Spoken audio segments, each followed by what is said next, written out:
MLA Jayanta Basumatary model anganwadi centre बेखेवदों। खुलुमबाय बड'सानि स्टुडिय'आव आं रादाबखौ फरायदों सांग्रिला नार्जारि। चिरां जिल्लानि खुंग्रि ओनसोलनि सिङाव थानाय बावरागुरि गामिनि उन्दै गथ'साफोरनि गोग्गो देहा आरो सोलोंथाइ होनायनि थोंजोङै 30 नं सिडली बियाबनि एमएलए जयन्त बसुमतारिया मडेल अंगनवाड़ी मिरु सोलोंथाइनि अन्थाइ खाम्फाखौ गायसनो। अन्थाइ खाम्फाखौ गायसननायनि उनाव बे ओनसोलनि रायजो राजाजों जुथायै मडेल अंगनवाड़ी मिरुनि सोमोन्दै गुवारै फोरमायथिना होनायजों लोगोसे बे ओनसोलनि गुबुन गुबुन जेंनाफोरनि सायावबो गुवारै सावरायलायो।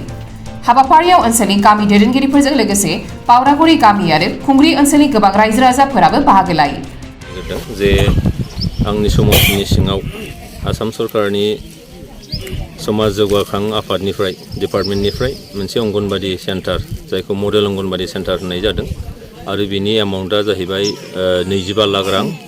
बेजों नैबे खुंग्रिं ओनसोलनि सिङाव थानाय बावरागुरि गामि, बे बावरागुरि गामि बा बिनि खाथि खालायाव बेबादि अंगनवाड़ी सेन्टार मोनसेबो गैया।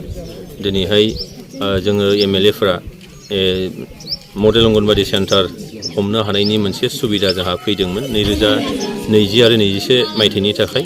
आं बे गामियाव गंसे मडेल अंगनवाड़ी सेन्टारखौ हमनानै हरनाय जादोंमोन आरो दिनै बेनिनो अन्थाइ खाम्फा गायसननाय आरो बे अंगनवाड़ी सेन्टारजों नैबे गामिनि जोंनि उन्दै उन्दै जे गथ'साफोर जायफोरखौ जोङो देहायारि माखासे निउट्रिसन होनायजों लोगोसेयैनो बिसोरनो बेसिक माखासे गियानफोरखौ होनांगौ आरो बे ओनसोलनि जायफोर बिमा जायफ्रा गाइखेर जाहोनाय बिमा बा जायफ्रा गोदानै हाबा जागोदान जायफोर दङ आइजोफोर बिथांमोननि देहाखौ जोथोन लानायनि थाखाय नैबे मडेल अंगनवाड़ी सेन्टारा जिथु गाइड खालामो।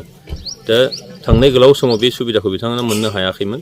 दा बे मडेल अंगनवाड़ी सेन्टार मोननाय लोगो लोगोनो बिथांमोननियाव मोनसे गथ'फोरखौ फोरोंनाय जाहोनाय बा मोजां मोनसे थासारि लाबोनाय बा गियान होनायाव बे जोबोद खामानि होगोन आरो आङो बेखिनियाव खावलायनो लुबैदों जे जाय सेन्टारखौ दिनै बेयाव बानायनाय जागोन बे सेन्टारा जाहाथे मोजाङै मावफुंजायो। बेयाव खुनु जि एस्टिमेट दङ, जि गाइडलाइन्सफोर दङ बिनि एगेन्सिबो ओरै जाया। बिनि थाखाय आङो रायजो राजाखौबो खावलायदों बेखौ जाहाथे जों बयबो मोजाङै जोथोन लानांगोन आरो मोजाङै जाहाथे लुफुंजायो, सम बायदियै लुफुंजायो। आं बेखौनो खावलायदों। सार, नोंथांमोननि बियो जितु 2006 मायथाइनि जे फरेस्ट डुवेलार्स राइट्स एक्टनि आवथायाव हाग्रायाव थानाय बा फरेस्ट ओनसोलाव थानाय मानसिफोरनो हा होनांगौ। बियो अलरेडि माखासे जायगायाव बे राननाय जाबाय। गोबां जायगायाव बेखौ हाखौ होनाय जायाखै, पाट्टा होनाय जायाखै, जायनि थाखाय बिथांमोना गोबां माखासे उसुबिदानि मोगा मोगि निस्सय जानांदों। दिनै नोङो राइस प्रकिउरमेन्ट सेन्टार खुलिनाय जादों जायखौ नोङो कुइन्टेलसेयाव 1940 रांनि बायनाय जादों। नाथाय नैबे फरेस्ट ओनसोलनिया हा देखायनो हायैनि थाखायनो बिथांमोना बे माइखौबो फाननो हायाखै बा बे प्रकिउरमेन्ट सेन्टाराव बिथांमोना हैनो हायाखै आरो हैनो हायैनि थाखाय बिथांमोनहा खोब खम बेसेनाव बे माइफोरखौ फाननांगौ जादों। आरो बिनि अनगायैबो हानि खाजोना होनाय बा हा पाट्टा गैयिनि थाखाय बिथांमोननो मालाबा पिआरसिफोर नांगौ जायोबा, गोबां माखासे अफिसियेल खामानिफ्राव नांगौ जायोबा बिथांमोनहा बे सुबिदानिफ्राय गोजानाव थानांदों। बे बिराद गिदिर मोनसे जेंना। बेखायनो जोंनि सरकारा आरो लोगोसेयैनो बिटिआरनि जे सुक्ति बे सुक्ति बायदियै हाखौ होखानांगौ। दा बेखायनो खोब खम समनि गेजेराव, मानोना नैबे थांनाय बोसोरसे बा 1.5 बोसोरसोआ कभिडजों साग्लोबजानानै सरकारि माखासे हाबा हुखाफ्राव गोबां हेंथा फैदोंमोन। दा दिनै कभिडनि बे मोनसे थासारिया दिनै गैलिया।